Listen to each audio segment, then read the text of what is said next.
they were having troubles with the B-29, engineering problems with the B-29. They actually lost the lead test pilot in a crash.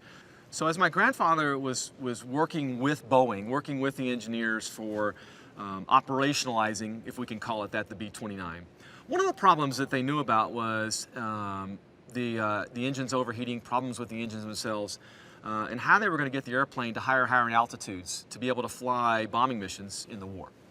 So one of the things that my grandfather and the crew worked out together was, hey, what if we lighten the airplane? Yeah, there's some vulnerability in doing that, but let's try lightening the airplane, making it not as heavy, and see what kind of performance we get out of it. Paul Tibbett's idea is this.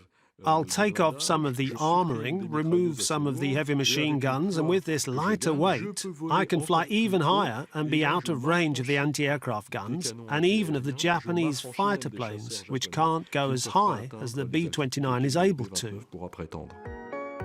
In 1943, Paul Tibbets begins developing the largest bomber plane ever built, the B-29 Super Fortress, the only plane capable of transporting this new weapon of which we still know nothing. Its design is kept top secret, and the engineers who work on it are locked away inside ultra-guarded facilities. Commissioned by President Roosevelt, this secret operation has a name: the Manhattan Project.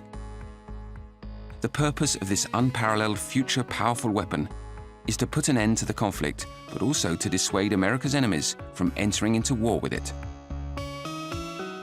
Once they figure out that the weapon is starting to be developed, then they go ahead and they start to figure out how to deliver it and what that's going to look like. And you can only imagine the problems of how do we do that, what's it look like, how do you detonate the nuclear weapon inside the bomb, and that's why you put together a very special bombing group under Tibbets. On June 6, 1944, the Allies land on the Normandy beaches and begin liberating France.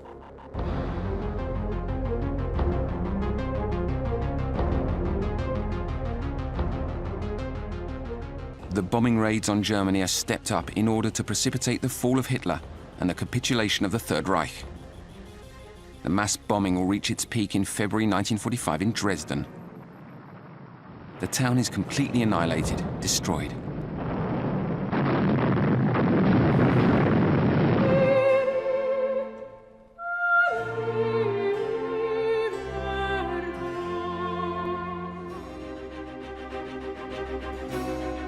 This strategy, coupled with the Soviet spectacular advance on the Eastern Front, leads to Hitler's suicide and the surrender of Nazi Germany on May 8, 1945. It's the end of the war in Europe.